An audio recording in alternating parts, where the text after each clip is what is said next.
Welcome back friends. Kalyani IAS academy की मध्य प्रदेश प्रारंभिक परीक्षा की सीरीज में आपका पुनः स्वागत है। दोस्तों, आज के इस लेक्चर में हम कुछ बेसिक कॉन्सेप्ट्स को, कुछ मूलभूत अवधारणाओं को समझने की कोशिश करेंगे, जैसे GDP, NDP, GNP, NNP, factor cost, market price, बाजार कीमत, ये सब क्या होता है, राष्ट्रीय आय क्या है, राष्ट्रीय आय में किन मदों को जोड़ा जाता है, किन को नहीं जोड़ा जाता है और क्यों। दोस्तों, होता यह है कि आप इन कॉन्सेप्ट्स को पढ़ तो लेते हैं, लेकिन जो इसकी बारीकियां हैं वो नहीं समझते हैं, जो मूलभूत अवधारणा है उसको समझते नहीं हैं, और समझने नहीं की वजह से होता यह है कि over a period of time, कुछ समय के बाद आपकी स्मृति पटल से वो चीज़ें हट जाती हैं। तो आज के इस लेक्चर में हम इन सब चीज़ों को लेंगे और साथ में कुछ ऐसी शब्दावलियां जो इन मूलभूत अवधारणाओं से जुड़ी हुई हैं उनको भी लेंगे, ताकि ये आपको इस तरह से कंठस्थ हो जाए कि बार बार आपको इसको रिवाइज नहीं करना पड़े। ठीक है, तो पहले हम शब्दावली लेंगे, जिसमें पहली शब्दावली हम लेंगे सामान्य निवासी। सामान्य निवासी कौन होता है? एक ऐसा व्यक्ति जो किसी देश की सीमा में, भौगोलिक सीमा, राजनीतिक सीमा, आर्थिक सीमा में निवास करता हो। ठीक है, निवास करता हो और निवास के साथ उसकी आर्थिक रुचि उसी देश में हो, यह ज़रूरी है।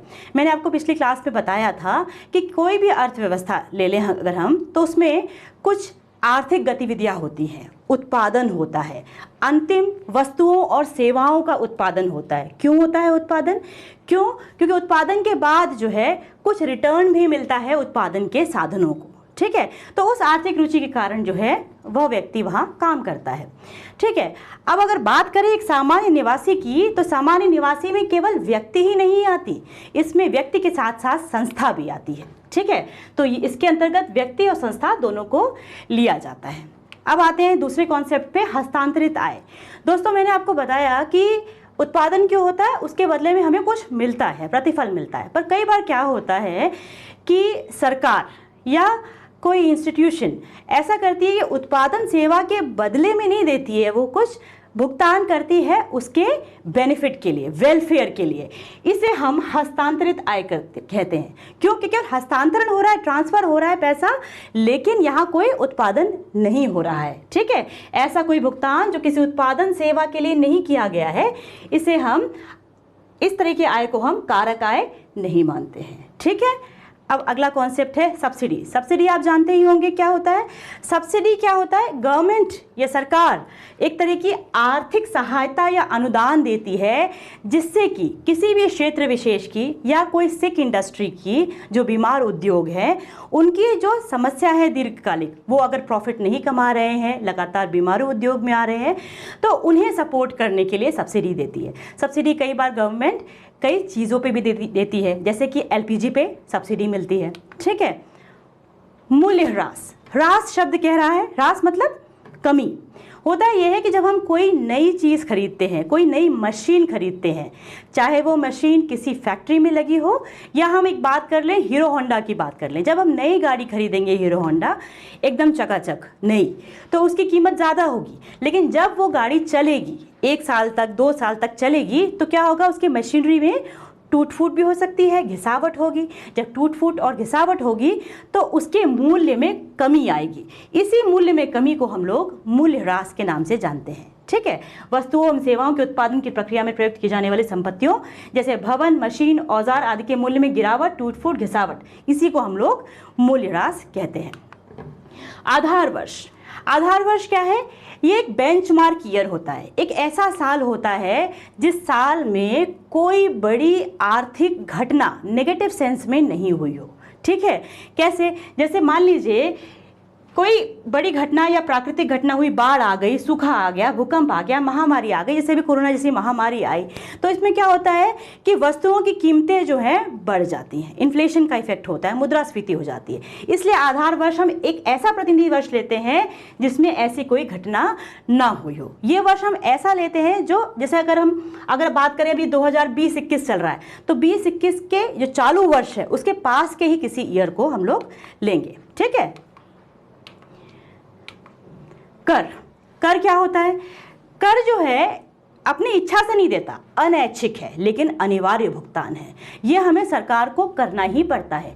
क्यों करना पड़ता है? क्योंकि सरकार भी हमारे लिए बहुत सारी गतिविधियां चलाती है, सरकार बहुत सारी गतिविधियां संचालित करती है। उन्हें चलाने के लिए चाहे वो हमारी केंद्र सरकार हो, चाहे राज्य सरकार हो, चाहे स्थानीय सरकार हो, सभी को हम लोग शुल्क देते हैं, ठीक है। और कर की चोरी करना अपराध है। कर दो तरह के होते हैं, प्रत्यक्ष और अप्रत्यक्ष। बात करें अगर हम प्रत्यक्ष कर की, तो इसमें एक चीज़ है, प्रत्यक्ष कर में हम देखें तो इम्पैक्ट और इंसिडेंस, ये दो चीज़ें ध्यान रखना है यहाँ पे, ठीक है। यहाँ पे दो शब्द हैं, इम्पैक्ट और इंसिडेंस। प्रत्यक्ष कर के केस में इम्पैक्ट और इंसिडेंस दोनों एक ही व्यक्ति पे होगी, यानी करापात और कराघात दोनों एक ही पे होगा। यदि टैक्स मुझ पे लगाया है, मेरी इनकम पे, मेरी आय पर लगाया गया है टैक्स, तो उसका भुगतान मुझे ही करना है और सीधे सरकार को करना है। डायरेक्ट नाम ही बोल रहा है, सीधे सरकार को, ठीक है ना। सीधे सरकार को करना है उसका भुगतान, और साथ में उसका असर भी मुझ पे ही होगा। ये शिफ्टेबल नहीं है, ट्रांसफरेबल नहीं है, इसको हम शिफ्ट नहीं कर सकते हैं। जबकि हम बात करें अगर अप्रत्यक्ष कर की, तो अप्रत्यक्ष कर में जिस पर इंसिडेंस है उस पर इंपैक्ट नहीं होगा, है ना। दिखेगा कि शुरू में कि इसने भुगतान किया, पर एक्चुअली असर इस पे होगा। जैसे हम बात करें किसी एक वस्तु की, यहाँ बात करते हैं हम मैगी के। मान लीजिए एक मैगी का पैकेट है, मैगी के पैकेट में हम बात करें MRP की, मैक्सिमम रिटेल प्राइस।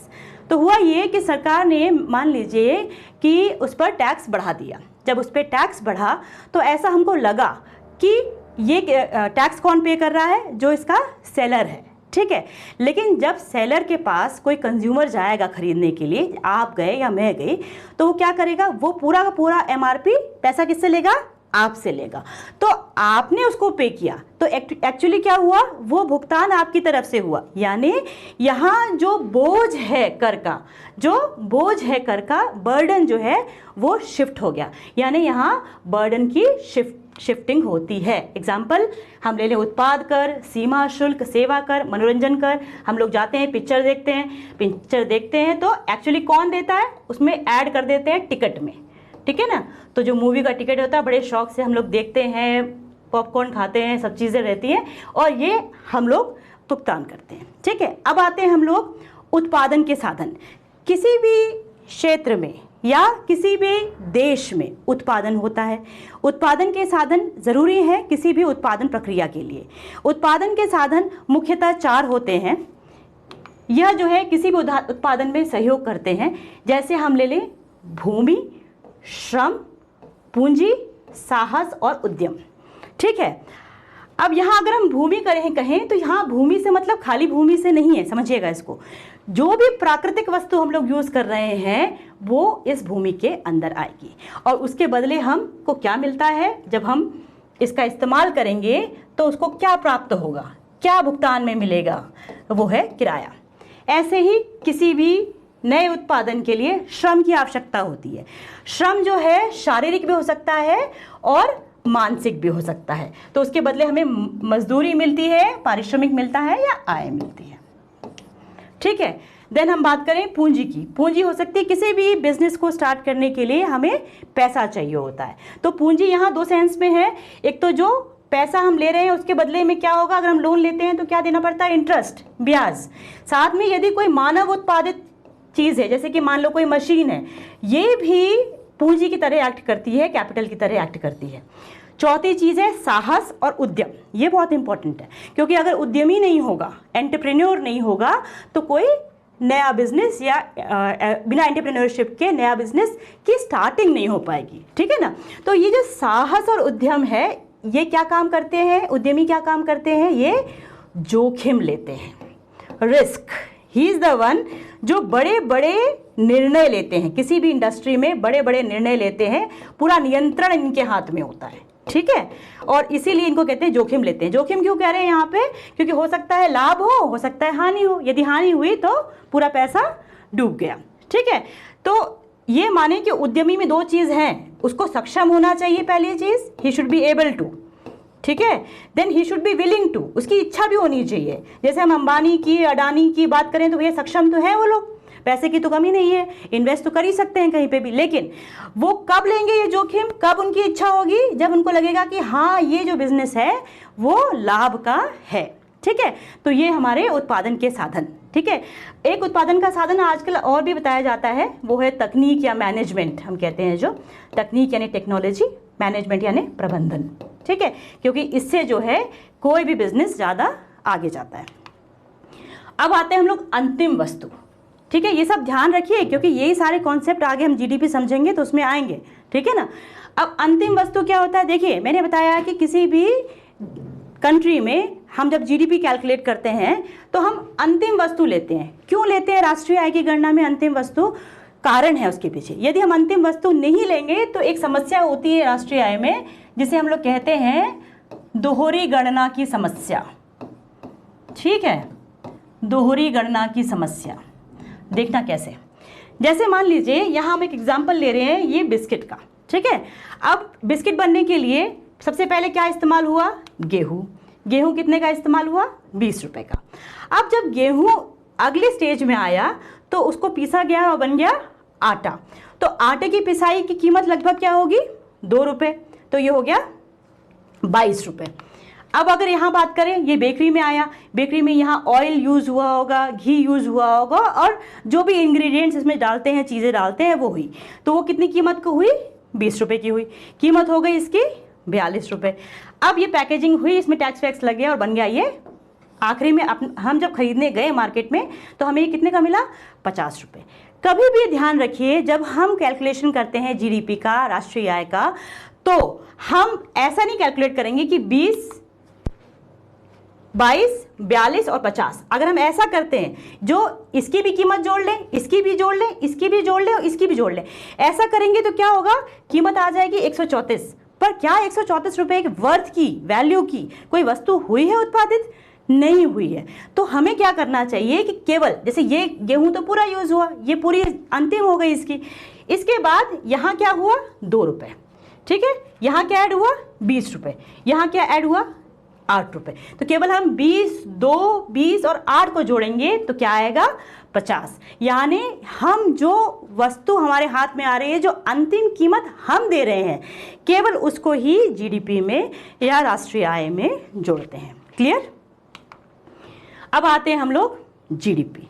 ध्यान रखिएगा, जीडीपी की बात करें तो ग्रॉस डोमेस्टिक प्रोडक्ट, इसे हम कहते हैं सकल घरेलू उत्पाद। इसमें कुछ चीज़ें हैं, जैसे सकल घरेलू उत्पाद में 3-4 चीज़ें ध्यान रखने की बात है। पहली चीज़, ये किसी एक लेखा वर्ष में ही होगी। कभी भी हम कैलकुलेशन करते हैं तो एक वित्तीय वर्ष लेते हैं, तो ये पहले होगा एक लेखा वर्ष में। एक लेखा वर्ष हमारे यहाँ 1 अप्रैल से 31 मार्च, 1 अप्रैल से 31 मार्च के बीच का होता है। देन एक देश की घरेलू सीमा के अंदर जीडीपी, ग्रॉस डोमेस्टिक प्रोडक्ट, नाम ही बोल रहा है सकल घरेलू उत्पाद, यानी देश की घरेलू सीमा के अंदर जो भी उत्पाद होंगे जो निवासी या अनिवासियों द्वारा उत्पादित किए गए हों और अंतिम हो, जैसे मैंने बताया आपको अंतिम वस्तु और सेवा क्यों लेते हैं, तो एक लेखा वर्ष में एक देश की घरेलू सीमा को मैं और आपको डिफाइन करूंगी, घरेलू सीमा में क्या आते हैं। ऐसा नहीं है कि ये भारत की सीमा है तो केवल ये घरेलू सीमा हुई।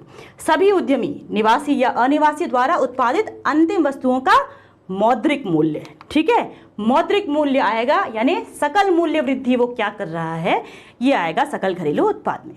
क्लियर, ठीक। देन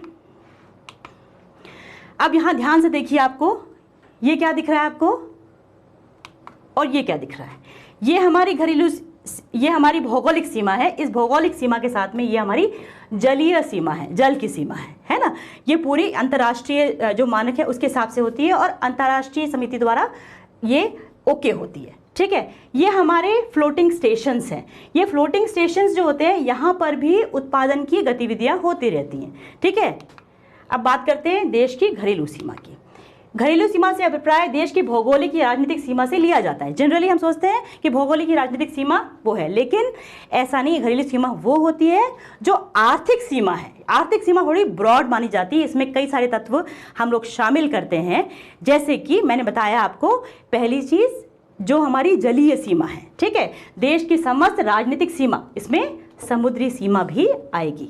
ठीक है, देन हमारे कंट्री के बहुत सारे एम्बेसीज होते हैं अलग अलग कंट्रीज़ में, उनको सबको हम लोग लेंगे। ठीक है, साथ में हम देखें देश के निवासी 2 या 2 से अधिक देशों के बीच में चलाए जाने वाले जलयान या वायुयान। अब समझिए इसको, जलयान या वायुयान, मान लीजिए हमारी इंडियन एयरवेज ये चलाती है कोई भी प्लेन, ठीक है, वो चलाती है इंग्लैंड और अमेरिका के बीच में। अब ये प्लेन कहाँ चल रहा है? इंग्लैंड अमेरिका के बीच में, पर ये कंपनी किसकी है? वो इंडिया की है। तो इंडिया की कंपनी चला रही है तो ये हमारी घरेलू सीमा में आएगा, ना कि उनकी घरेलू सीमा में। ऐसे ही अगर मान लीजिए ब्रिटिश एयरवेज का कोई प्लेन चलता है भारत और दूसरी कंट्री के बीच में, तो वो भारत की सीमा नहीं है, क्योंकि वो जो कंपनी है वो एयरवेज है, ब्रिटिश एयरवेज, वो किसकी है? यूके की है, तो ये उनकी होगी। ठीक है, उदाहरण के लिए एयर इंडिया द्वारा इंग्लैंड और अमेरिका के बीच चलाया गया हवाई जहाज भारत की घरेलू सीमा का अंग है। क्लियर? इसी तरह ब्रिटिश एयरवेज की अगर जापान और भारत के बीच में चल रही है तो वो किसका हुआ? ब्रिटेन का हुआ। ठीक है, थर्ड चीज, मछली पकड़ने की नौकाएं, तेल और प्राकृतिक गैस यान और तैरते प्लेटफॉर्म। मैंने आपको फ्लोटिंग प्लेटफॉर्म्स दिखाए थे, फ्लोटिंग स्टेशंस दिखाए थे, जहां मैंने बताया कि उत्पादन गतिविधियां होती हैं। तो ऐसे जितने भी प्लेटफॉर्म्स हैं फ्लोटिंग वाले या मछली पकड़ने की नौकाएं हैं, हम लोग बहुत सारा जो मिनरल्स हैं उनको, ऑयल है उनको खोजने की कोशिश करते हैं। वो सारी की सारी इस अंतर्राष्ट्रीय समझौते के अंतर्गत हमें अधिकार है कि उन्हें खोजें। ये भी हमारी घरेलू सीमा में आएगा। ठीक है, जैसे भारतीय मछुआरों द्वारा मछली पकड़ने की नौकाओं को अगर हिंद महासागर के अंतर्राष्ट्रीय जल सीमा में चलाया जाए तो ये भारत की घरेलू सीमा होगी। ठीक है, ऐसे ही मैंने बताया आपको एम्बेसीज होती हैं, बहुत सारे कंसुलेट्स या वाणिज्य दूतावास होते हैं, सैनिक प्रतिष्ठान, मिलिट्री की एस्टैब्लिशमेंट्स होती हैं, कई सारी इंफॉर्मेशन की ऑफिसेज होते हैं, वैज्ञानिक लोगों के स्टेशंस होते हैं जहां वो लोग कुछ रिसर्च करते हैं। ऐसी जितनी भी एजेंसीज हैं, यदि हमारे देश की दूसरे देश में होगी तो वो हमारे देश की घरेलू सीमा में आएगी, ना कि उनकी सीमा में। ठीक है, जैसे भारत के अमेरिका, कनाडा, जापान और बाकी किसी देश में अगर दूतावास या ये सब चीज़ें हैं, ये घरेलू सीमा में आएंगे। जबकि अगर भारत में किसी बाहर के लोगों की, मान लीजिए यूके की है, तो वो यूके की आएगी। जैसा हमने समझा एयरवेज के केस में, बिल्कुल सेम वैसे ही। मेरे ख्याल से ये क्लियर हो गया होगा आपको कि घरेलू सीमा क्या होती है। अब जैसा मैंने आपको बताया था कि जीडीपी क्या होती है, जीडीपी सिंपल भाषा में अगर हम बोलें, पहले आपको समझा दी मैंने डेफिनेशन, सिंपल भाषा में बोलें तो अगर मान लीजिए कि ये एक रूम ले लें हम, उस रूम के अंदर मान लीजिए कि जितना भी प्रोडक्शन है, जितनी भी सेवाएं हैं, वस्तुएं हैं, यही उत्पादित होती हैं, तो उसके अंदर जो भी प्रोड्यूस होगा, चाहे वो फ्लावर पॉट हो, चाहे वो फ़ोन हो, चाहे टीवी हो, कुछ भी हो, उन सबको अगर हम जोड़ दें, अंतिम मूल्य जोड़ दें तो वही जीडीपी है। ठीक है, कोई कंफ्यूजिंग कॉन्सेप्ट नहीं है, बहुत सिंपल चीज़ है ये। ठीक है, इन सबको जैसे मान लें अगर हम कि ये एक टीवी है, ठीक है, अब इस टीवी का मान लीजिए किसी देश में 100 टीवी का उत्पादन हो रहा है, ठीक है, तो वहाँ की जीडीपी क्या हुई? 100। ठीक है, अब मान लीजिए किसी और देश में यहाँ 1000 हो रहा है, अब यहाँ कंपेयर करें तो किसकी जीडीपी ज़्यादा अच्छी है? सीधी सी बात है, जहाँ ज़्यादा उत्पादन हो रहा है। तो ये जो गणना देता है जीडीपी, ये मात्रात्मक गणना देता है। ठीक है, जीडीपी में जो भी वार्षिक प्रतिशत परिवर्तन होता है बताता है कि किसी देश की वृद्धि दर कितनी है, अच्छी है, बढ़ रही है कि नहीं। ये बताता है कि इस देश की आंतरिक शक्ति कितनी है, जितना प्रोडक्शन कर पाएंगे, प्रोड्यूस कर पाएंगे, उत्पादन कर पाएंगे, उतनी ही आपकी आंतरिक शक्ति अच्छी है। ठीक है, जैसे मैंने बताया, ये उत्पादकता की मात्रा का अनुमान देता है, गुणात्मकता का नहीं। ये क्वालिटी कैसी है ये नहीं बताता। ठीक है, सिर्फ ये बोलता है कि मात्रा ज़्यादा है। ठीक है, अब लेते हैं हम लोग जीडीपी एट मार्केट प्राइस। जैसा नाम ही बोल रहा है, मार्केट प्राइस यानी बाजार दर पे, जो निर्धारित बाजार दर पे है, उस पर जो कीमत होती है सकल घरेलू उत्पाद की, उसको हम कहते हैं जीडीपी एट मार्केट प्राइस। जैसे मान लीजिए हम मार्केट गए और हमने कोई कमोडिटी खरीदी। ठीक है, जैसे हम मान लें यहाँ पे एक लैपटॉप है या मोबाइल है, हम मार्केट गए तो उस लैपटॉप या मोबाइल में गवर्नमेंट का टैक्स है ना, अदर देन जो उत्पादन के साधन थे, फैक्टर कॉस्ट था, उसके अलावा गवर्नमेंट का टैक्स भी जुड़ा हुआ होगा। यानी जिस दर पे कोई कंज्यूमर किसी भी सेलर से खरीदता है कोई सामान, उसे हम बोलते हैं जीडीपी एट मार्केट प्राइस। जब किसी वस्तु या सेवा का उत्पादन किया जाता है तब उसे निर्धारित बाजार दर पर बाजार में बेचते हैं, और वह मूल्य जो एक उपभोक्ता द्वारा खरीदते समय विक्रेता को दिया जाता है उसे हम कहते हैं जीडीपी एट मार्केट प्राइस। ठीक है, अब हमने पहले ही आपको बताया कि फैक्टर कॉस्ट तो हमने ले लिया, फैक्टर कॉस्ट के अलावा हमने कर को क्या किया, शामिल कर लिया। लेकिन देखिए एक चीज समझ लीजिए, यहाँ पे कर जो है किसी भी मार्केट प्राइस की अगर हम बात करें तो मार्केट प्राइस और यहाँ हम बात करें फैक्टर कॉस्ट, ठीक है, जहाँ उत्पादन के साधन का प्रयोग हुआ उसके बाद जो कीमत आई, इस कीमत में जब हम टैक्स जोड़ते हैं तो हमें क्या मिल जाता है, मार्केट प्राइस मिल जाता है। लेकिन ये क्या हमको ऐड करना पड़ रहा है। लेकिन गवर्नमेंट जो है, सरकार जो है, जैसा मैंने बताया था आपको, सब्सिडीज देती है कई चीज़ों में, तो उन सब्सिडीज को हम लोग यहाँ पे माइनस कर देते हैं, है ना। तो ये दोनों चीज़ों को ध्यान रखना है कि कर को हम शामिल करेंगे और सरकार द्वारा दी गई सब्सिडी को फैक्टर कॉस्ट में से घटा दिया जाएगा। ठीक है, अब आते हैं हम लोग शुद्ध घरेलू उत्पाद, शुद्ध नेट। ठीक है, नेट डोमेस्टिक प्रोडक्ट क्या है, जब हमारा सकल घरेलू उत्पाद है उसमें से, जैसे मैंने बताया था कि मूल्य ह्रास होता है, डेप्रिसिएशन होता है, तो वो जब हम माइनस कर देंगे तो हमें शुद्ध मिल जाएगा। जब किसी वस्तु एवं सेवा को उत्पादन करते हैं तो उत्पादन प्रक्रिया में उत्पादन के साधन का प्रयोग करते हैं, और उस उत्पादन प्रक्रिया में क्योंकि उनके मूल्यों में कमी होती है, टूट फूट, गिरावट, घिसावट, है ना, इन चीज़ों से, इसे ही हम लोग मूल्य ह्रास कहते हैं। ठीक है, जब हम सकल घरेलू उत्पाद में से मूल्य ह्रास को माइनस कर देते हैं, यानी जीडीपी में से, यहाँ फॉर्मूले के रूप में हम देख लेते हैं कि एनडीपी कैसे निकलती है, जब हम जीडीपी में से यानी सकल घरेलू उत्पाद में से माइनस कर देते हैं मूल्य ह्रास तो हमें मिल जाती है एनडीपी। बहुत सिंपल है ये तो। ठीक है, अब एनडीपी से बड़ा कॉन्सेप्ट आ जाता है, हम लेते हैं जीएनपी, ग्रॉस नेशनल प्रोडक्ट, या फिर सकल राष्ट्रीय, शब्द देखिएगा राष्ट्रीय, यहाँ घरेलू शब्द नहीं है, राष्ट्रीय उत्पाद। सकल राष्ट्रीय उत्पाद क्या है, जैसे एक पर्टिकुलर लेखा वर्ष में, एक वर्ष के अंदर एक देश के सामान्य नागरिक घरेलू सीमा के अंदर या बाहर, ये ध्यान रखना, यहाँ केवल नागरिक होना चाहिए, चाहे वो घरेलू सीमा के अंदर हो या बाहर हो, वह जो भी वस्तुएं, अंतिम वस्तुओं और सेवाओं को उत्पादित करते हैं उसके सकल मूल्य को हम लोग जीएनपी कहते हैं।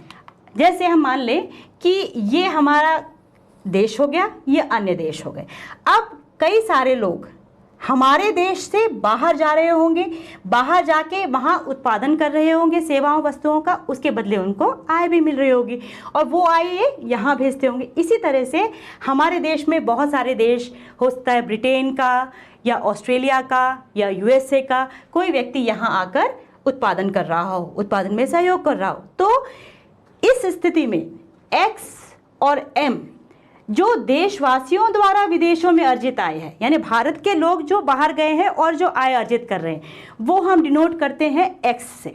ठीक है, और जो विदेशी हमारे देश में अर्जित करते हैं आय, एक्चुअली वो आय किसकी है, उनकी है। ठीक है, तो उसे हम डिनोट करते हैं एम से। यहाँ एक चीज़ ध्यान देने वाली है, यहाँ पे हमने बताया ये सब क्या है, उत्पादन के साधन है। मैंने आपको बताया था उत्पादन के साधन लैंड था, लेबर भी था, कैपिटल भी था, है ना, और उद्यमी या एंटरप्रेन्योर भी था, ये चार थे। अब देखिए सीधी सी बात है, यहाँ पे हम केवल सैलरी को इंक्लूड नहीं करेंगे भाई। जैसे जो श्रम का इस्तेमाल करते हैं उन्हें या तो शारीरिक श्रम होगा या तो मानसिक श्रम होगा, तो श्रम के बदले में पारिश्रमिक के रूप में उनको क्या मिलेगी, या तो आय मिलेगी या फिर मजदूरी मिलेगी। ठीक है, तो पहली चीज़ ये हो गई, पहला इसका संघटक या कंपोनेंट ये हो गया। दूसरी चीज़, अब यहाँ हम लैंड की भी बात कर रहे हैं, हो सकता है कि यहाँ की जो कंपनियाँ हैं वो या यहाँ के जो लोग हैं उनकी कुछ भूमि बाहर हो, उनने खरीद रखी हो, उस भूमि के बदले उनको क्या मिलेगा, यहाँ पर लैंड के बदले क्या मिलेगा, किराया या रेंट। ठीक है, तो ये भी एक संघटक है। साथ में हो सकता है कहीं वो कैपिटल, कोई मशीनरी लगा दी हो, उसके बदले में ब्याज मिलता हो, तो ये भी आ गया। ठीक है, तीसरी चीज़ जो एंटरप्रेन्योर है, मान लीजिए हमारे यहाँ अनिल अंबानी जो हैं या अडानी हैं या मुकेश अंबानी हैं, उनकी कुछ संस्थाएं यहाँ हो, कुछ इंडस्ट्रीज यहाँ हो, तो उससे इंडस्ट्री के बदले में जब वो काम करेंगे तो क्या मिलेगा? प्रॉफिट। तो उस प्रॉफिट का जो अवितरित हिस्सा है, लाभांश है, वो भी होगा, यानी लाभ भी आएगा।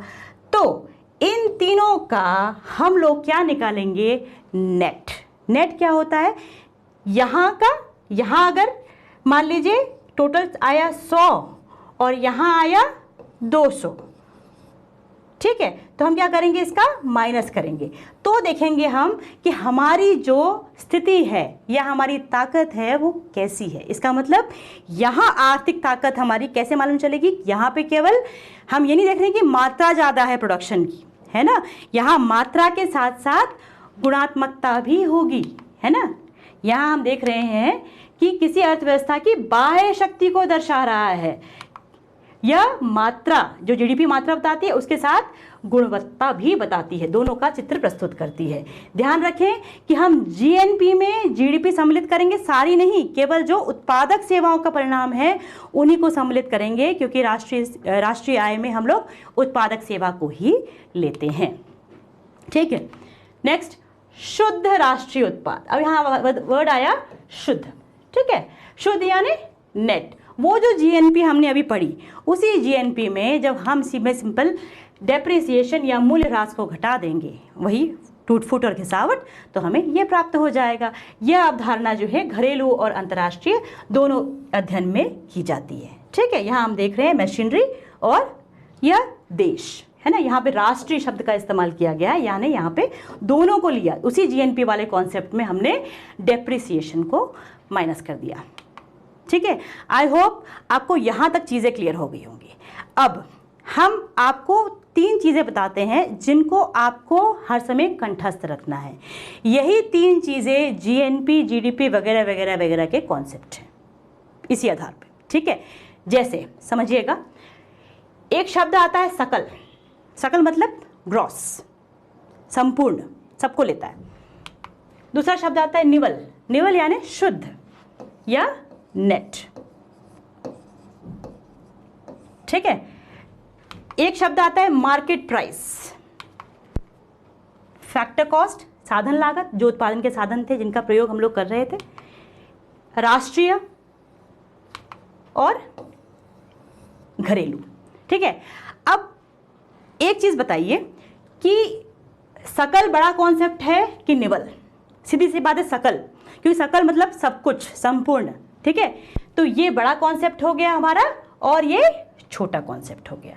ऐसे ही बाजार कीमत और फैक्टर कॉस्ट, साधन लागत में कौन सा बड़ा कॉन्सेप्ट है? बाजार कीमत, क्योंकि बाजार कीमत आखिरी कीमत होती है जो हमें देनी होती है, किसी उपभोक्ता को देनी होती है, यानी सारी चीज़ें जुड़ जाती हैं उसमें तब। तो ये हो गया बड़ा कॉन्सेप्ट, ये हो गया अपना छोटा कॉन्सेप्ट। ऐसे ही राष्ट्रीय और घरेलू में, घरेलू सीधी सी बात है छोटा कॉन्सेप्ट है और नेशनल बड़ा कॉन्सेप्ट है। अब इसे हम समझेंगे। किसी भी सकल को हमें निवल करने के लिए, है ना, क्या घटाना पड़ता है? मूल्य ह्रास या डेप्रिसिएशन। ठीक है, तो यदि हमको बड़े कॉन्सेप्ट से छोटे कॉन्सेप्ट की तरफ आना है, बड़े को कम करना है, तो हम क्या करेंगे? माइनस करेंगे। यानी हम जब सकल में माइनस कर देंगे मूल्य ह्रास को, तो हमें प्राप्त हो जाएगा शुद्ध, है ना, सकल घरेलू उत्पाद। ठीक है, शुद्ध घरेलू उत्पाद। ठीक है, अब आते हैं मार्केट प्राइस। ये बड़ा कॉन्सेप्ट, ये छोटा। यहाँ भी बड़े को छोटा करना होगा तो क्या करेंगे हम लोग? माइनस। क्या माइनस करेंगे? बाजार कीमत में क्या ऐड होता है? मैंने आपको बताया ही था, इनडायरेक्ट टैक्सेस और सब्सिडी। यानी हम इनडायरेक्ट टैक्सेस को माइनस करेंगे। यहाँ बाहर मैंने माइनस लगा दिया है, इसका मतलब ये है कि माइनस, यहाँ इनडायरेक्ट टैक्सेस हो जाएगा, माइनस माइनस प्लस हो जाएगा, यानी सब्सिडीज ऐड हो जाएंगी। समझ रहे हैं ना? ये ब्रैकेट के बाहर अगर माइनस लग जाएगा तो ये माइनस किस में बदल जाएगा? माइनस इनडायरेक्ट टैक्सेस, यानी अप्रत्यक्ष कर इसमें माइनस हो जाएगा, और यहाँ माइनस बाहर का, ये माइनस प्लस। यानी कुल मिला के बाजार कीमत और फैक्टर कॉस्ट में अंतर ये होता है कि इसमें हम इनडायरेक्ट टैक्सेस को माइनस करते हैं और सब्सिडीज को प्लस करते हैं। यही अगर हम ले राष्ट्रीय में, तो राष्ट्रीय और घरेलू में क्या अंतर था? हमने बताया था net factor income from abroad, यानी विदेशों से प्राप्त शुद्ध कारक आय। कारक आय, यहाँ आय आना चाहिए था, ठीक है, तो ये net factor income from abroad, मैंने बताया था कि कुछ हमारे देश के लोग बाहर जाके काम कर रहे हैं, कुछ बाहर के लोग यहाँ काम कर रहे हैं, तो ये हो गया। तो इस राष्ट्रीय को छोटा करना है तो क्या कर देंगे, यहाँ पे भी माइनस हो जाएगा। तो ये तो सीधी सी बात है। उल्टा करना हो, अगर हमें छोटे कॉन्सेप्ट को बड़ा करना हो तो यहाँ नेट में जब हम प्लस कर देंगे डेप्रिसिएशन को तो ग्रॉस आ जाएगा, ऐसे यहाँ प्लस कर देंगे तो ये मार्केट प्राइस आ जाएगा। घरेलू को बड़ा करने के लिए क्या करेंगे, प्लस कर देंगे तो ये आ जाएगा। सीधी सी बात है। ये 3 कॉन्सेप्ट ध्यान रखना है आपको, एक डेप्रिसिएशन, इनडायरेक्ट टैक्सेस और सब्सिडीज, और तीसरा net factor income from abroad. इसी से सारी चीज़ें बन जाती हैं, ठीक है। अब आते हैं हम लोग समझते हैं किस तरह से। अगर हम बात करें राष्ट्रीय आय की, ठीक है, तो राष्ट्रीय आय क्या होती है, NNP एट फैक्टर कॉस्ट, यानी साधन लागत पर शुद्ध राष्ट्रीय उत्पाद, साधन लागत पर शुद्ध राष्ट्रीय उत्पाद। इसको हम डिराइव करने की कोशिश करेंगे, कैसे होगा। हम सबसे पहले ले लेते हैं जीडीपी। पहला कॉन्सेप्ट हमने जीडीपी समझा था, सकल घरेलू उत्पाद बाजार कीमत पर, सकल घरेलू उत्पाद बाजार कीमत पर। कैसे होगा, अब अगर हम इसको चेंज करें, जीडीपी है ना, जीडीपी को हमको करना है मान लीजिए एनडीपी, मार्केट प्राइस वैसा का वैसा। अगर हम यहाँ देखिए डीपी कॉमन, दोनों जगह डीपी है, एमपी कॉमन, क्या अंतर आ रहा है, ग्रॉस नेट। क्या होगा, सकल को हमको कैसे करना पड़ेगा, अभी बताया था मैंने, मूल्य ह्रास, ठीक है। तो हम इसमें से डेप्रिसिएशन या मूल्य ह्रास को घटा देंगे, तो जीडीपी एट मार्केट प्राइस में डेप्रिसिएशन हट गया तो आ गया एनडीपी एट मार्केट प्राइस, ठीक है। अब इस एनडीपी एट मार्केट प्राइस को हम आगे लेते हैं। एनडीपी एट मार्केट प्राइस में से अगर हमको एनएनपी एट मार्केट प्राइस आना है, अब एनपी कॉमन और एमपी कॉमन, अंतर क्या है, डी यानी डोमेस्टिक घरेलू और नेशनल। डोमेस्टिक और घरेलू में क्या अंतर आ रहा था, net factor income from abroad, है ना, यदि net factor income from abroad, है ना, ये घरेलू हो गया, ये राष्ट्रीय हो गया। अब ये डोमेस्टिक छोटा कॉन्सेप्ट था, ये बड़ा कॉन्सेप्ट है, तो क्या करना पड़ेगा अपने को, छोटे को बड़ा करने के लिए हमें प्लस करना पड़ेगा, ठीक है। अब आ गया ये एनएनपी एट मार्केट प्राइस। अब इसमें क्या अंतर रह गया, NNP market price, NNP factor cost, इसमें आ जाएगा मार्केट प्राइस यानी बाजार कीमत। बाजार कीमत में क्या होता है, टैक्सेस, यहाँ पे आ जाएगा नेट इनडायरेक्ट टैक्सेस। नेट क्यों लिया मैंने, क्योंकि इनडायरेक्ट टैक्सेस में से सब्सिडी घटा दी गई है। तो अब यहाँ पे मार्केट प्राइस बड़ा कॉन्सेप्ट है, फैक्टर कॉस्ट छोटा है। बड़े को छोटा करने के लिए हमें क्या करना पड़ेगा, माइनस करना पड़ेगा, यानी एनएनपी एट मार्केट प्राइस में जब माइनस कर देंगे नेट इनडायरेक्ट टैक्सेस, यहाँ नेट शब्द का इस्तेमाल कर रही हूँ, तो क्या मिल जाएगा हमको, NNP eight factor cost. I hope इससे आपको समझ में आ गया होगा कि किस तरह से हम डिराइव कर सकते हैं। कैसे भी आप रख दो, किसी भी चीज़ को कहीं भी रख दो, प्लस माइनस करके आपको वो डिराइव हो जाएगा। केवल हमें 3 चीज़ें ध्यान रखनी है, जो 3 चीज़ें मैंने बोली थी ध्यान रखने वाली वो बातें। अब आते हैं हम लोग राष्ट्रीय आय पे। राष्ट्रीय आय सब समझ चुके हैं हम सारे कॉन्सेप्ट, जैसे मैंने बताया एनएनपी एट फैक्टर कॉस्ट है राष्ट्रीय आय, ठीक है। राष्ट्रीय आय किसी एक वित्तीय वर्ष में एक राष्ट्र में उत्पादित अंतिम वस्तुओं एवं सेवाओं के मौद्रिक मूल्य को कहते हैं। इसमें विदेशों से अर्जित साधन आय, शब्द का ध्यान समझिएगा, साधन आय, फैक्टर्स ऑफ प्रोडक्शन की जो आय है, इसको भी हम लोग सम्मिलित करते हैं, समझा चुके हैं इसको। अब एनएनपी की जो गणना है वो 2 तरह से होती है, ठीक है। जैसे मैंने बताया एनएनपी की गणना होती है मार्केट प्राइस पे और फैक्टर कॉस्ट पे। जब हम उसको बाजार कीमत पे करते हैं तो उसे एनएनपी एट मार्केट प्राइस कह देते हैं, और जब साधन लागत पर करते हैं तो उसे हम फैक्टर कॉस्ट कह देते हैं। जब एनएनपी का मूल्यांकन अथवा माप साधन लागत पर करते हैं तो उसे ही हम राष्ट्रीय आय कहते हैं। जैसे मैंने बताया कि एनएनपी एट फैक्टर कॉस्ट, साधन लागत पर राष्ट्रीय आय ही, साधन लागत पर जो आय है वही राष्ट्रीय आय है, ठीक है। गणितीय समीकरण के रूप में देख लें अगर, तो ये जो नेशनल इनकम है, राष्ट्रीय आय है, जो बाजार कीमत पर एनएनपी यानी एनएनपी एट मार्केट प्राइस, इसमें से जब हम इनडायरेक्ट टैक्स और subsidy, indirect tax minus subsidy plus कर देते हैं तो हमें प्राप्त हो जाती है। अब आते हैं उस मुद्दे पे कि राष्ट्रीय आय में हम क्या सम्मिलित करते हैं और क्या सम्मिलित नहीं करते हैं। देखिए एक चीज़ समझ लीजिए, राष्ट्रीय आय में हम वही चीज़ें सम्मिलित करेंगे जिसका उस लेखा वर्ष में उत्पादन हुआ हो। पहली चीज़, उस पर्टिकुलर ईयर में उत्पादन होना चाहिए। ठीक है। दूसरी चीज़ हम ये देखते हैं कि उत्पादन होना चाहिए, ऐसा नहीं हो कि केवल ट्रांसफ़र हो जाए पेमेंट का यहाँ से वहाँ, हस्तांतरित आय नहीं होनी चाहिए, वहीं कहीं उत्पादन होना चाहिए। ये दो चीज़ें मस्ट है। दूसरी बात, हम राष्ट्रीय आय में वो चीज़ें नहीं लेते जो अपने उपभोग के लिए होते हैं, स्व उपभोग के लिए होती है। ठीक है, ऐसी कई चीज़ें हम लोग डील करेंगे, एक देखते हैं। यहाँ हमें सम्मिलित नहीं की जाने वाली, देखिए जो भी वित्तीय परिसंपत्तियां हैं, अंश पत्र, ऋण पत्र, ये सब है, इनका जो क्रय विक्रय है ये राष्ट्रीय आय से बाहर रखते हैं। क्यों? क्योंकि इसमें कोई उत्पादन में वृद्धि नहीं हो रही है, केवल ट्रांसफर हो रहा है। ठीक है। देन नई या पुरानी वस्तुएं जो उस वित्तीय वर्ष में उत्पादित नहीं, मैंने कहा कि साल वही होना चाहिए, जो उस वित्तीय वर्ष में नहीं उत्पादित है उनको हम राष्ट्रीय आय में सम्मिलित नहीं करेंगे। देन किसी फर्म द्वारा रखे गए स्टॉक की कीमतों में वृद्धि, ध्यान दीजिए, स्टॉक है, नया उत्पादन नहीं हुआ है, रखा हुआ है, केवल उनकी कीमत में वृद्धि हुई है, कीमत में केवल वृद्धि को हम नहीं लेते हैं, कुछ उत्पादन होना चाहिए। ठीक है। देन पूंजी लाभ या हानि या अप्रत्याशित लाभ, ध्यान रखिए कोई भी अप्रत्याशित लाभ, लॉटरी, ये सब चीज़ें राष्ट्रीय आय में सम्मिलित नहीं की जाती। ठीक है। देन एक गृहस्थ परिवार है, वो अवकाश में अपने बगीचे में उत्पादित कर रहा है फल सब्जियां। अब फल सब्जियां किसके लिए कर रहा है? वो बाजार में तो बेचेगा नहीं, बाजार में नहीं बेचेगा, यानी वह स्व उपभोग के लिए कर रहा है। स्व उपभोग की चीज़ों को भी हम लोग शामिल नहीं करते हैं। लॉटरी में जीता गया है नाम, ये भी अप्रत्याशित लाभ है, इसलिए हम नहीं लेंगे। देन इंटरमीडिएरी गुड्स, मध्यवर्ती वस्तुएं, मैंने पहले ही बता दिया था कि केवल गणना राष्ट्रीय आय में अंतिम वस्तुओं और सेवाओं की जाती है। एक होटल द्वारा क्रय की गई सब्जियां और अन्य उत्पाद। अब आप सोचेंगे होटल वाला तो स्वभोग के लिए नहीं कर रहा है, वो तो बेच रहा है, लेकिन इसकी जो भी सब्जियां वगैरह है, इसका रेट, इसका पूरा कार्ड, मेनू कार्ड होता है, वो अंतिम वस्तु होती है, इसलिए यहाँ नहीं जोड़ेंगे। देन विदेशों से प्राप्त उपहार, विदेशों से प्राप्त हुआ उपहार, उपहार तो मिला लेकिन क्या उत्पादन हुआ? नहीं। देन हस्तांतरण भुगतान, समझा चुकी हूँ पहले ही मैं आपको, ट्रांसफर पेमेंट्स, वृद्धावस्था पेंशन वगैरह, इसमें भी कहीं उत्पादन नहीं हो रहा है, केवल ट्रांसफर हो रहा है, इसलिए हम नहीं लेंगे। घरेलू सेवाएं अथवा कार्य है ना, चाहे घर में कोई भी काम करे, कोई हाउस वाइफ के ले लें, हाउस वाइफ की सेवा काम पूरे वही करती है, पर अगर हाउस वाइफ करे तो उसको हम राष्ट्रीय आय में नहीं लेंगे, लेकिन वही काम अगर मेड आके करे तो उसको हम राष्ट्रीय आय में लेंगे। क्यों लेंगे?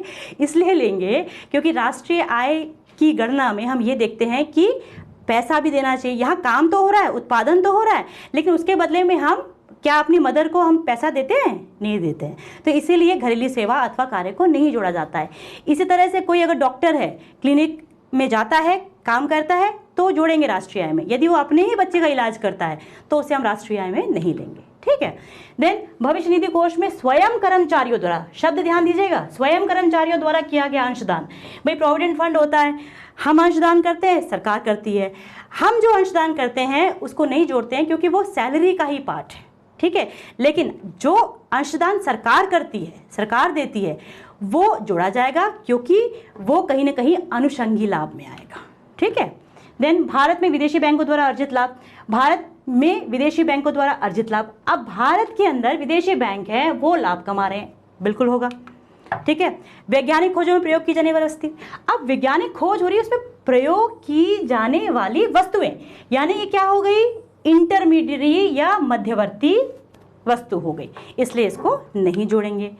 सार्वजनिक क्षेत्र के उपक्रमों के विनिवेश से प्राप्त राशि, अब उपक्रम तो था ही, उसको डिसइन्वेस्ट कर दिया, विनिवेश कर दिया, तो वही राशि जो कहीं और चली गई, राशि मिल गई, लेकिन क्या नया उत्पादन हुआ? नहीं हुआ, तो इसको भी नहीं जोड़ेंगे। एक फर्म द्वारा दूसरी फर्म को दिया गया लाभांश, बिल्कुल नहीं जोड़ेंगे।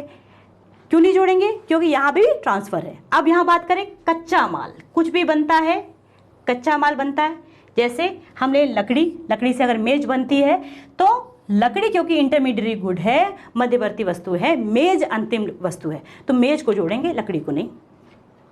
देन पुराने घर की बिक्री से प्राप्त आय, घर तो पहले से था, नया तो बना नहीं है, केवल आय प्राप्त हुई है। भिखारी को दिया खाना, भिखारी को दिया गया खाना हो गया या कोई राहत हो गई, इसको हम लोग नहीं जोड़ेंगे। इसलिए नहीं जोड़ेंगे क्योंकि यहाँ पे भी कोई उत्पादन नहीं हुआ है, केवल हमने उसको मदद की है। ठीक है। तस्करी द्वारा आय, ये नहीं होगी, मैंने कहा जो भी इलीगल एक्टिविटीज़ हैं उसको हम राष्ट्रीय आय में नहीं लेते, अप्रत्याशित लाभ को भी नहीं लेते। ठीक है। फर्म द्वारा विज्ञापन में किया गया व्यय, यहाँ अगर आय होता तो जोड़ा जाता, व्यय को हम लोग नहीं जोड़ते। देन कोरोना काल में देख लें, राहत सामग्री दी गई, किसी दुर्घटना में मुआवजा हो गया, भूकंप पीड़ितों के लिए वस्तुएं खरीदी गई। ये सब कहीं ना कहीं राहत दे रही है, मदद दी जा रही है, लेकिन कहीं भी उत्पादन नहीं हुआ, इसलिए इनको नहीं जोड़ेंगे। भूमि बेचने से प्राप्त आय, ये भी भूमि पहले से थी, कोई नई चीज़ नहीं है, केवल आय है।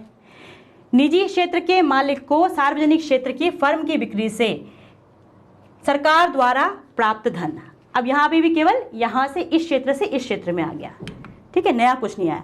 आयकर, आयकर को भी नहीं जोड़ेंगे, क्यों? क्योंकि आयकर हमारी सैलरी या इनकम का ही हिस्सा है।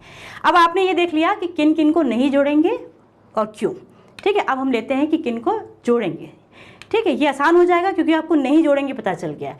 तो राष्ट्रीय आय की गणना करने वाली वित्तीय वर्ष में उत्पादित, उसी वित्तीय वर्ष में उत्पादित अंतिम वस्तु एवं सेवाओं के मौद्रिक मूल्य को हम लोग जोड़ेंगे, ठीक है।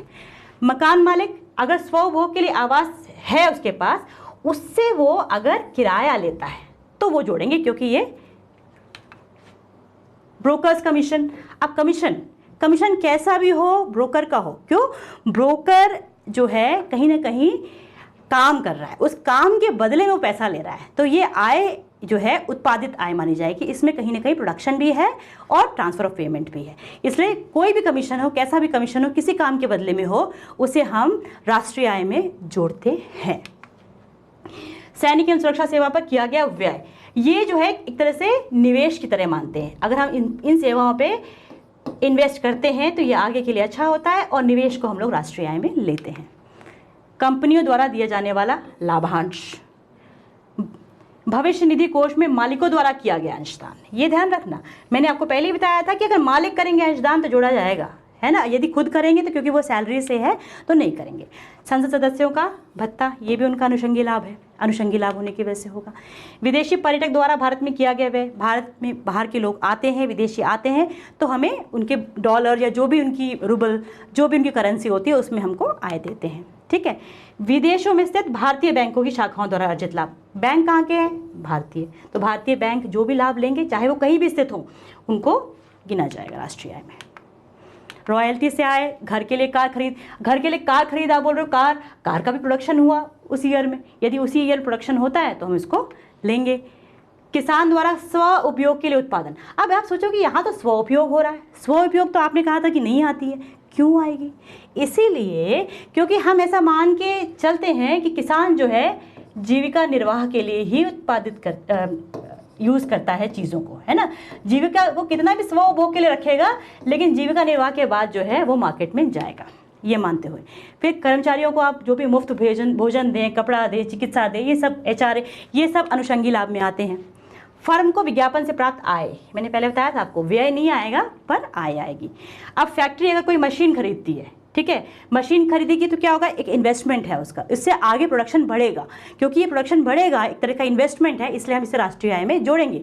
ऐसे ही अगर कोई किसान ये करता है कि कृषि कार्य के लिए ट्रैक्टर लेता है या अच्छी कोई टेक्निक लेता है, तो उससे क्या होगा? उसका प्रोडक्शन बढ़ेगा, किसान का उत्पादन बढ़ेगा खेतों का, तो हम इसे जोड़ेंगे राष्ट्रीय आय में।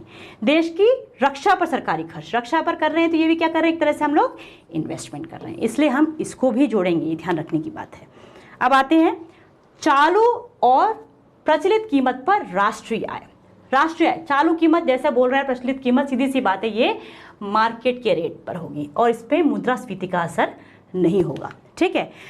जब राष्ट्रीय आय को प्रचलित बाजार मूल्य पर मापा जाता है तो उसे चालू कीमत पर राष्ट्रीय आय कहते हैं। प्रचलित बाजार मूल्य पर राष्ट्रीय आय में से मुद्रास्फीति की दर, इन्फ्लेशन की दर को यदि हम घटा देते हैं तो क्या मिलता है? स्थिर मूल्यों पर, यहाँ कांस्टेंट प्राइसेस में मिल जाएगी, क्योंकि लगातार क्या होता है, जब प्रोडक्शन होता है तो हमारी जो अर्थव्यवस्था है, इकोनॉमी है, उसमें जो है इन्फ्लेशन भी आता है, ठीक है। तो यदि वो प्रचलित बाजार दर पे होगी तो उसे हम national income eight current prices या प्रचलित कीमतों पर राष्ट्रीय आय कहेंगे। उसमें से जब मुद्रास्फीति माइनस कर देंगे तो सीधी सी बात है, ये हमारे पास स्थिर कीमतों पर राष्ट्रीय आय आ जाएगी। स्थिर कीमतों पर राष्ट्रीय आय में हम लोग क्या करते हैं? एक आधार वर्ष लेते हैं, जैसे मैंने बताया था, एक आधार वर्ष लिया जाता है। अभी जो आधार वर्ष है वर्तमान में वो 11-12 का है और इसके आधार पर हम मापते हैं। इससे हमें एक सही स्थिति मालूम चलती है, क्योंकि मुद्रास्फीति इसमें से माइनस हो जा रही है, इन्फ्लेशन का इफेक्ट खत्म हो जा रहा है, तो सही में हमारी इकॉनमी आगे बढ़ रही है या नहीं, ये बताता है, ठीक है। इसे इसलिए हम रियल इनकम भी कहते हैं, ये ध्यान रखना है, इसी वजह से इसको हम रियल इनकम या वास्तविक राष्ट्रीय आय कहते हैं, क्योंकि वास्तविक क्या स्थिति है वो ये बताता है। अब आते हैं हम लोग पर्सनल इनकम या वैयक्तिक आय पे। वैयक्तिक आय क्या है? क्या होता है कि एक चीज होती है प्राइवेट इनकम, ठीक है। इस प्राइवेट इनकम में दो तरह के लोगों की इनकम होती है। एक तो जितने भी हमारे प्राइवेट एंटरप्राइजेस हैं, जितनी भी प्राइवेट एंटरप्राइजेस हैं उसकी इनकम, और दूसरा हाउस होल्ड। हाउस होल्ड मतलब मैं आप जो भी घर के लोग हैं उनकी इनकम, जनरल जो लोगों की होती है। जब हम इस प्राइवेट इनकम में से प्राइवेट एंटरप्राइजेस की इनकम हटा देते हैं तो जो बचता है वही एक्चुअली पर्सनल इनकम होता है, ठीक है। पर्सनल इनकम आपकी इनकम होती है, ठीक है। ये ध्यान रखना, ये खर्च करने वाली इनकम नहीं है, ये आपकी कितनी हुई, इसमें से वो सारी चीज़ें माइनस होंगी। जैसे हमारी जो राष्ट्रीय आय थी, यानी साधन लागत पर, फैक्टर कॉस्ट पर शुद्ध राष्ट्रीय उत्पाद, इनमें से जब हम कॉरपोरेट टैक्सेस तथा जितने भी हमारे भुगतान हैं सामाजिक सुरक्षा प्रावधान में, हम लोग हो सकता है कोई पॉलिसी लें उसमें भुगतान कर रहे हो, है ना, लगातार इंस्टॉलमेंट जा रहा हो हमारा, तो वो हमें माइनस करना पड़ेगा, क्योंकि वो तो जा ही रहा है, वो हमारी इनकम तो रह नहीं गई। कॉर्पोरेट टैक्स हमने क्यों हटाया? क्योंकि यहाँ पे प्राइवेट एंटरप्राइज के लिए हो गया वो कॉर्पोरेट टैक्सेस, ठीक है। और जो सरकारी हस्तांतरण है, यानी गवर्नमेंट जो हमें भुगतान करती है, जैसे कि कई तरह के ट्रांसफर पेमेंट्स करती है जिसके बदले में लेती नहीं है, और सरकार से प्राप्त ब्याज, इनको जोड़ देते हैं, इनको हम जोड़ेंगे। क्यों? क्योंकि ये हमारी इनकम में ऐड होगा। यानी कॉर्पोरेट टैक्स और जो हम अपनी तरह से भुगतान कर रहे हैं सामाजिक सुरक्षा प्रावधानों के लिए, उसको माइनस करके और गवर्नमेंट से या हमें जो भी ट्रांसफर पेमेंट मिलती है उसे जोड़ देते हैं, वो होता है पर्सनल इनकम। तो वैयक्तिक आय इज इक्वल टू राष्ट्रीय आय माइनस निगम का अवितरित लाभांश माइनस निगम कर माइनस सामाजिक सुरक्षा के लिए हमने जो भुगतान किया वो, और इसमें सरकार ने जो दिया वो प्लस, और जो कहीं और से व्यापारिक हस्तांतरण भुगतान हुआ वो ऐड, ठीक है। अब ये तो हुई हमारी पर्सनल इनकम, लेकिन क्या हम इसमें सब कुछ खर्च कर सकते हैं? नहीं, अभी इसमें एक मैटर बचा है, अभी इसमें बचा है टैक्स, ठीक है। तो जब हम व्यय योग वैयक्तिक आय क्या होती है? जब हम वैयक्तिक आय में से वैयक्तिक प्रत्यक्ष करों को घटाया जाता है, हमारी जो इनकम है उस पर टैक्स लगाती है गवर्नमेंट, तो जब हम इनकम टैक्स इसमें से माइनस कर देते हैं, यानी वैयक्तिक आय में से जो हमारी पर्सनल इनकम थी उसमें से प्रत्यक्ष कर को, डायरेक्ट टैक्स को हटा देते हैं, तो जो मिलता है वो होता है हमारा व्यय योग्य वैयक्तिक आय। आई होप आज के लेक्चर में आपको जो बेसिक कॉन्सेप्ट थे वो अच्छे तरह से समझ में आ गए होंगे। अब आप इसे नहीं भूलेंगे, और जब कभी थोड़ा सा भूलेंगे तो दोबारा से देख लेंगे। इस तरह से आपका जो इकोनॉमी है, जो इकोनॉमिक कॉन्सेप्ट्स हैं वो मजबूत हो जाएंगे। फिर से आएंगे अगले लेक्चर के साथ, तब तक स्टे सेफ।